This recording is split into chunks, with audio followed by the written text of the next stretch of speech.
Sabi ni Jinggoy Estrada, may ghost project na noong panahon ni Villar sa DPWH. Sinong Villar yan na tinutukoy? Yung tahimik lang ho, mga bossing. Yung bata ni Duterte, mga kababayan. Bakit wala silang ginawa?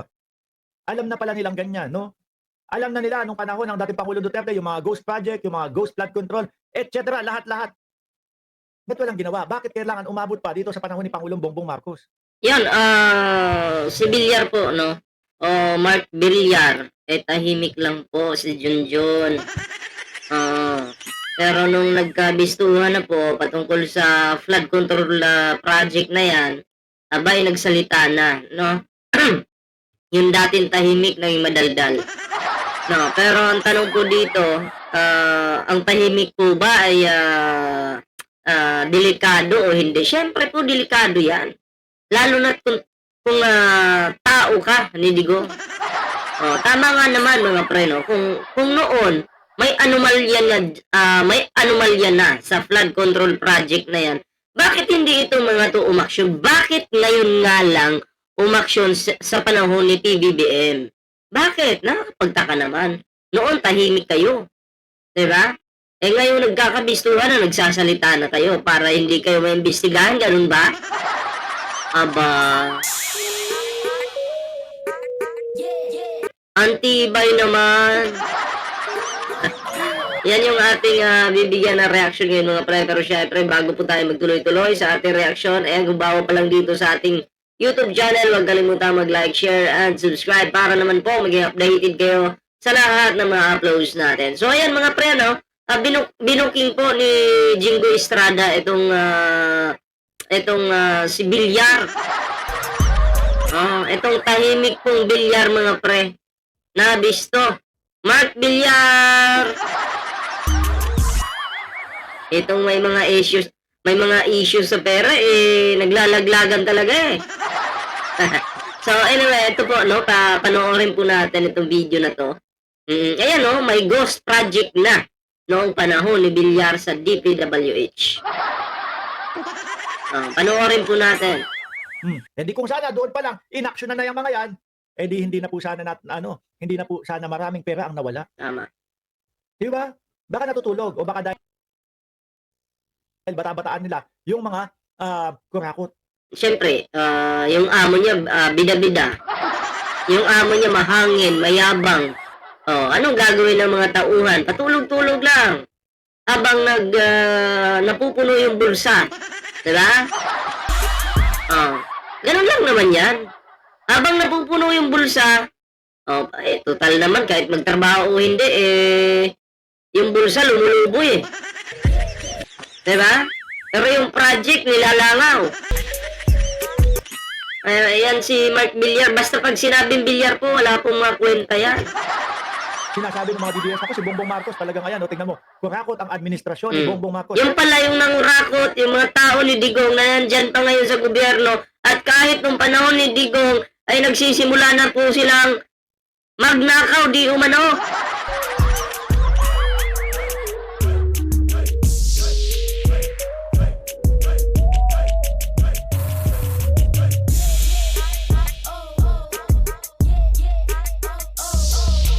Pasensya na.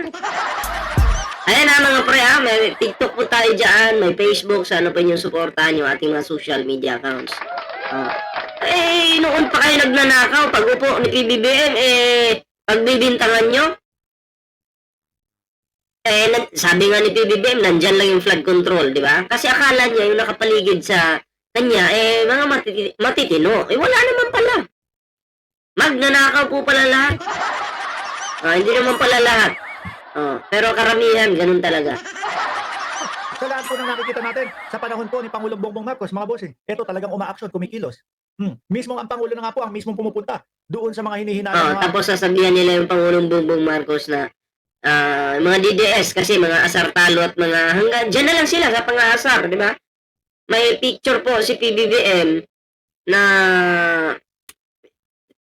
chine-check niya po yung flood control project na yan. And then, ano pong nangyari? Pinost po ng mga DDS, ang sabi nila, may caption. Kaninong tatay ito? May baliw na nakawala. O, di ba? Yan lang ba yung kaya nyo? Yung mga asar at mambaboy sa Pangulo? Alam mo, wala namang epekto sa Pangulo yung mga pinupost nyo eh. Kayo yung maapektuhan yan kasi nauulol na kayo. Kasi ang tingin sa inyo mga tao, hala, naulol. Dahil bullshit na bullshit kay Pangulong Bongbong Marcos. Buong pamilya na ulol.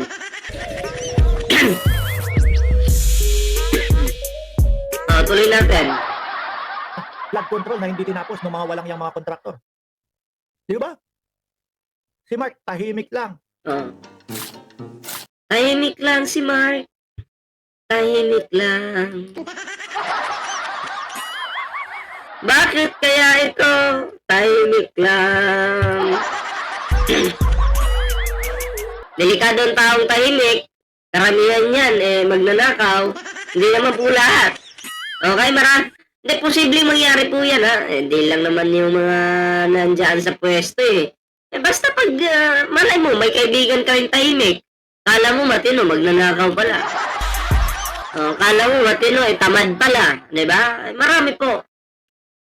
Ang tanong ko dito, bakit tahimik si Mark? Hanggang ngayon, no, tahimik doon sa bumagsak na tulay. Alam niyo po, mga kababayan, kaya hindi ako uma-agree doon sa sinasabi nila na weak na Pangulo, si Pangulong Bongbong Marcos. Lahat ho binabangga eh. Kahit nasabihin mo pang bilyonaryo ka, kahit nasabihin mo pang mayaman ka, sorry, kung merong reklamo sa'yo, Ba't kasi may tulay na bumagsak, Mark? Magsalita ka naman. kailangan mo sagutin iyan. Kung merong nagreklamo sa'yo, kagaya ni Kibuloy, bilyonaryo na yan. Di ba? May kingdom nga yan eh. Pero nagsusumiksik doon sa loob ng rehas. May nagreklamo, may reklamo. Pinag-aralan yung reklamo, may basihan yung reklamo. Ayun, arestado si Kibuloy. Mga bilyar ho, mga kababayan, tingnan nyo naman, di ba? Mismong sa zona ni Pangulong Bongbong Marcos, ano sabi? Yung mga gripo na hindi nakarating ng mga tubig, sino po ba yung mga pinag-aanuan doon? Pinatutungkulan. Di ba po mga bilyar, itinapat pa nga po yung lente ng camera doon sa anak. Pag Mark Villar, tahimik sa flood control project, pero magtataka ka, parang palagi naman puno yung bulsa.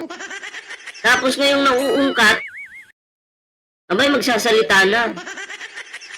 Naungkat yung katarantaduhan nito mga kurakot, no, na umaabuso po sa kaba ng bayan, umaabuso sa budget po, ha?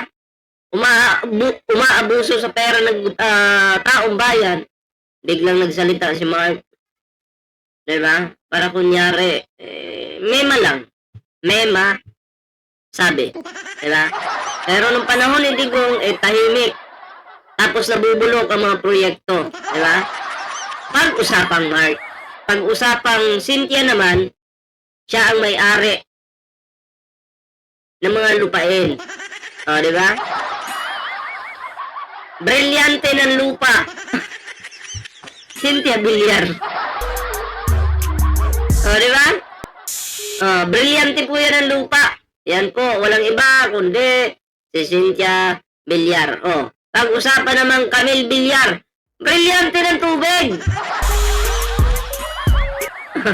Diba? Brilyante po yan ng tubig. Camille Villar.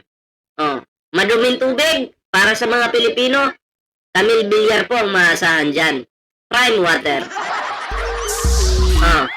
Brilyante ng bato. Stone. Sino? Walang iba, si Mark Villar po. Mark Villar, diba? Ewan ko lang kung kanino yung hangin. Baka kay Manny Villar. Mahangin eh. Anyway, yun lang naman yung aking reaction dito. Maraming salamat po. Imbisa na po, no, laliman pa po ng ating gobyerno yung pag-imbestiga dito sa mga bilyar. Kasi, ano sila po hindi, para sa akin, ito yung opinion ko lang naman. Wala, hindi po mapapagkatiwalaan talaga. So, sana po laliman pa lahat ng mga sangkot ng mga senador sa flood control na yan ay kailangan po talagang managot sa taong bayan, managot sa gobyerno kasi nagsasayang lang po sila ng pera at nagpapayaman lang, diba? So, ayun lang yung ating reaction. Maraming salamat sa hindi pa nakapag-like, share, subscribe sa ating YouTube channel. Huwag kalimutan mag-like, share, and subscribe para naman po maging updated kayo sa lahat ng mga uploads natin. Maraming salamat po at ingat po kayo lahat. May Facebook, TikTok po tayo. Sana po inyong follow. Ingat, kita-kits po tayo sa susunod na video.